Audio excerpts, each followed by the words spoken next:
রাতে খালি গায়ে ঘুমালে দুইটি বিপদ আপনার জীবনে চলে আসবে। অবশ্যই আপনি দুইটি বিপদের ভিতরে পড়ে যাবেন। আমরা অনেকেই আছি রাতের বেলা যখন গরম বেশি লাগে তখন আমরা খালি গায়ে ঘুমাই। নবীজি সাল্লাল্লাহু আলাইহি সাল্লাম কখনো খালি গায়ে ঘুমাতেন না। নবীজি সাল্লাল্লাহু আলাইহি সাল্লাম এই খালি গায়ে ঘুমাতে নিষেধ করে দিয়েছেন। আমাদের নবী তার উম্মতের জন্য A to Z যা কিছু লাগবে সব শিক্ষা দিয়ে গেছেন। সালমান ফারসি রাদিয়াল্লাহু তাআলা আনহু বলেন, আমাদের নবী আমাদেরকে একেবারে বাবা যেভাবে সন্তানদেরকে শিক্ষা দেয় এইভাবে আমাদেরকে শিক্ষা দিয়েছেন। আপনি কিভাবে টয়লেটের ভিতরে ঢুকে পরিষ্কার পরিচ্ছন্নতা অর্জন করবেন সেটাও নবীজি সাল্লাল্লাহু আলাইহি সাল্লাম শিক্ষা দিয়েছেন, এবং আপনি কাবা ঘরের ভিতরে কিভাবে নামাজ পড়বেন সেটাও নবীজি শিক্ষা দিয়েছেন। সুতরাং আমাদের নবী হচ্ছেন আমাদের রুহানি পিতা।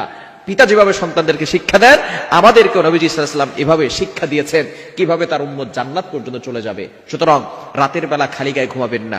রাতের বেলা যদি আপনি খালি গায়ে ঘুমান, এক নাম্বার বিপদ হচ্ছে ফেরেশতারা আপনার জন্য বদদোয়া করবে। কেননা ফেরেশতারা কিন্তু লজ্জাশীল অনেক বেশি। ফেরেশতারা আপনার পাশে কিন্তু সব সময় থাকে। প্রতিনিয়ত 20 জন ফেরেশতা আমাদেরকে প্রটেক্ট করছে, হেফাজত করছে প্রতিনিয়ত। লাহু মুআকিবাতুম মিন বাইনি ইয়াদাইহি ওয়া মিন খালফি ইয়াহফাযুনাহু মিন আমরিল্লাহ। আল্লাহর অর্ডারে প্রতিনিয়ত আমাদেরকে 20 জন ফেরেশতা সবসময় প্রোটোকল দিচ্ছে এবং আমাদেরকে হেফাজত করছে। আমাদের সামনে একজন ফেরেশতা, বামে একজন ফেরেশতা, ডানে একজন ফেরেশতা, বামে একজন ফেরেশতা, এই 4 জন ফেরেশতা সামনে, বামে, ডানে, পিছনে আছে। এবং এই 2 চোখে 2 জন ফেরেশতা আছে, 2 নাকের ছিদ্রে 2 জন ফেরেশতা আছে, কানের ছিদ্রে 2 জন ফেরেশতা আছে। তাহলে এখানে হচ্ছে 6 জন, আর সামনে পিছনে বাম পাশে ডান পাশে হচ্ছে 4 জন, মোট হচ্ছে 10 জন। এই 10 জন সকাল থেকে সন্ধ্যা পর্যন্ত ডিউটি পালন করে। আবার এই 10 জন চলে যায় সন্ধ্যার সময়, সন্ধ্যার পরে আবার সারা রাত ধরে বাকি 10 জন আবার আপনার হেফাজত করার জন্য তারা ব্যবস্থাপনা করে। সুতরাং এই 10 জন 20 জন ফেরেশতা প্রতিদিন আপনাকে প্রটেক্ট করছে, হেফাজত করছে।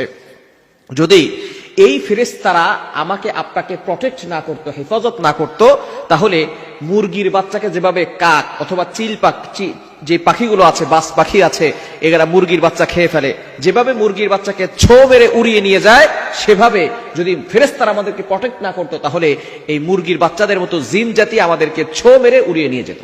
সুতরাং অবশ্যই এই ফেরেশতারা আল্লাহর অর্ডারে আমাদেরকে হেফাজত করছেন। সুতরাং আপনি রাতের বেলা খালি গায়ে ঘুমাবেন না। ফেরেশতারা এতে লজ্জাশীল হন এবং আপনার জন্য দোয়া করেন না। এজন্য অবশ্যই এই বিষয়গুলো খেয়াল করতে হবে। দ্বিতীয় নাম্বার হচ্ছে, যারা রাতের বেলা খালি গায়ে ঘুমায় তাদের বিভিন্ন রোগ হওয়ার সম্ভাবনা আছে এবং জিনের আসর লাগার সম্ভাবনা আছে। বর্তমান আমাদের সমাজে জিনের আসর এবং কালো ম্যাজিক, জাদুটোনা এগুলো বেশি হচ্ছে।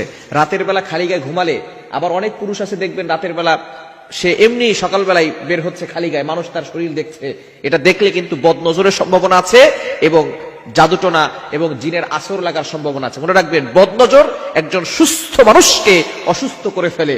বদনজর একটা উটকে, সুস্থ উটকে রান্নার পাতিলে পর্যন্ত পৌঁছে দেয়। অর্থাৎ সে অসুস্থ হয়ে পড়ে, তাকে শেষ পর্যন্ত মালিক জবাই করে রান্নার পাতিলে করে রান্না করে খায়। নবীজি সাল্লাল্লাহু আলাইহি ওয়াসাল্লাম বলেছেন, একজন সুস্থ উটকে বদনজর রান্নার পাতিলে নিয়ে যায় এবং একজন সুস্থ মানুষকে বদনজর লাগলে সে ওই সুস্থ মানুষ অসুস্থ হয়ে কবর পর্যন্ত চলে যায়। সুতরাং এই বদনজর থেকে বাঁচার জন্য অবশ্যই আপনি খালি গায়ে থাকবেন না।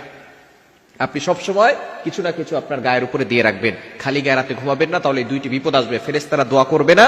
2 নাম্বার, অবশ্যই জিনের আসর, রোগ বালাই আপনার উপরে আসতে পারে। আল্লাহ তাআলা আমাদের সকলকে এই খালি গায়ে থেকে ঘুমানো থেকে বিরত থাকার তৌফিক দান।